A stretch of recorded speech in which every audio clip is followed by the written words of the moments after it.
La famille, bonjour à tous, j'espère que vous allez bien, que la journée fut bonne, que vous avez passé une bonne trêve internationale. Bon, j'espérais mieux comme retour les gars, je vais pas vous mentir, j'espérais beaucoup mieux. Alors une fois de plus, je vous le dis, parce que j'ai toujours les mecs qui sortent là, ouais, t'es trop pessimiste. Je suis content de la victoire du Real Madrid, mais seulement ça les gars. Une fois de plus, je vous le dis clairement. Je vais être honnête dans ce débrief. Je vais pas faire le mec juste pour vous vendre du rêve en fait. Je suis pas un vendeur de rêve moi. Quand le Real Madrid joue bien, je le dis. Quand le Real Madrid joue mal, je le dis. Là en l'occurrence depuis le début de saison, le Real Madrid joue mal. Voilà, je préfère être honnête avec vous les gars. Et une fois de plus sur ce match-là, moi ça me fait mal au cœur de voir Mingueza se transformer en Ronaldinho dans la défense du Real Madrid. C'est pas normal. C'est pas normal que Mingueza est là et te balade tout le monde dans la défense du Real Madrid. Je suis désolé. C'est pas normal que Bellingham, frère, il court 20 km par match. C'est pas normal. Dans le vent, avec aucune utilité. Dû à son placement, parce que c'est pas de sa faute. Lui, il est pas avare d'efforts. Il est là, il fait les efforts. Mais maintenant, vu qu'on le place un petit peu, tu sens qu'il est perturbé par son placement. Un coup, il est côté droit, un coup, il est... Tu sais même pas, il a l'air perdu. Il se prend la tête avec Vinicius parce que... Après bon, sur cette action, on va en revenir un peu plus dans le détail, mais c'était très compliqué de Vinicius pour Vinicius pardon, de trouver Bellingham. D'ailleurs, au retour de mi-temps, Bellingham a fait la même chose, mais on va en revenir un peu plus dans le détail. Mais juste pour que je sois honnête avec vous, les gars, je peux pas venir et vous vendre du rêve, vous dire ouais non, je suis content, le Real Madrid a bien joué, c'était compliqué, on a géré les temps faibles. Non, on s'est fait malmener par le Celta Vigo. Faut être honnête. On s'est fait malmener. Le petit Hugo là sur le teco, il a mis la misère à Lucas Vazquez sur le teco, tout simplement. À chaque fois, il arrivait à trouver des décalages. Le but, c'est simple. Le but du Celta Vigo depuis le début de la saison, les gars, on n'a pas mis un but construit de la même manière. Depuis le début de la saison, un but collectif qui implique 3-4 joueurs. Depuis le début de la saison, on n'a pas été capable de mettre un but de la sorte. Tu as deux joueurs, peut-être une combinaison, comme l'a fait Bellingham avec Mbappé sur l'exploit Mbappé. Mais sinon, c'est que des exploits individuels. Le but du Celta est un cours de football pour le Real Madrid. Chose qu'on n'arrive pas à faire depuis le début de saison. Bon, c'est pas par manque de qualité. D'accord, c'est pas par manque de qualité, mais pour moi, je reste persuadé que c'est un problème dans la tactique en fait.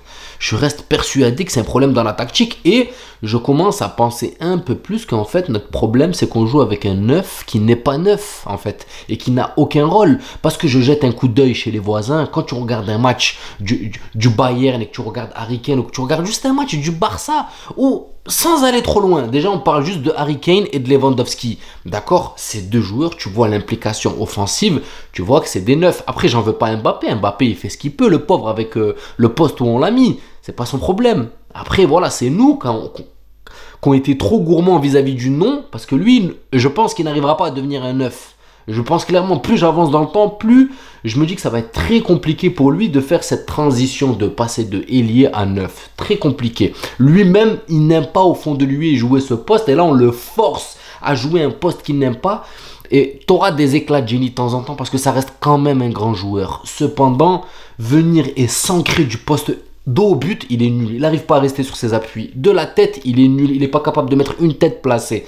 Qu'est-ce que tu veux tirer de lui? Il est bon, il a une vitesse, il a un peu de qualité technique et il est bon à la finition, mais la finition quand il est lancé. Cependant, quand il est statique, c'est très compliqué d'avoir un Mbappé fulgurant. Donc déjà, ça, c'est un gros problème. Donc, qu'est-ce que vous voulez que je vous dise? À la rigueur, peut-être faire basculer Vinicius 9, je pense qu'il aurait plus de facilité que Mbappé, les gars. Je vous jure, hein, je pense que même faire passer Vinicius 9 aurait plus de facilité qu'Mbappé à jouer à ce poste-là. Vraiment. Et faire basculer Mbappé côté gauche. Je pense, parce que là, Vinicius, côté gauche, il est en train de perdre un petit peu ses repères. Il fait des choses un peu bizarres. On l'a vu avec Bellingham, là. À un moment, Vinicius fait le plus dur. Il dribble 1-2 joueurs, il est là.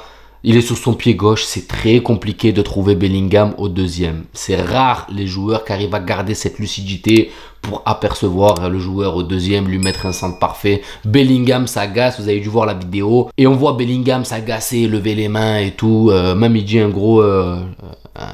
une insulte en anglais là. Bref, je vais pas la dire, mais vous m'avez compris. Et juste après mi-temps, retour de mi-temps, Bellingham fait la même chose. Donc, est-ce qu'il l'a fait par vengeance? Voilà, tu me l'as pas donné.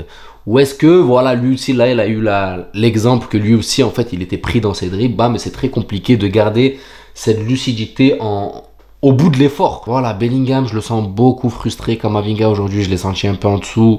Alors, est-ce que c'est les matchs, voilà, dus à la trêve internationale? Je sais pas.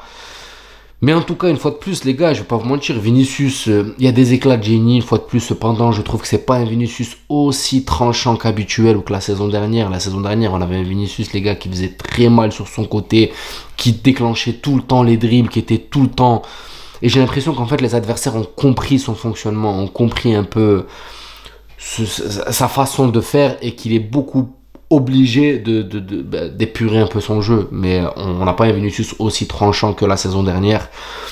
Franchement, les gars, c'est très compliqué. Hein. Je vais pas vous mentir. Moi, là, je vois pas d'avenir radieux à l'heure actuelle dans ce que je vois du Real Madrid. Je vais être honnête avec vous. Hein. Je vois pas d'avenir radieux se dessiner, en fait.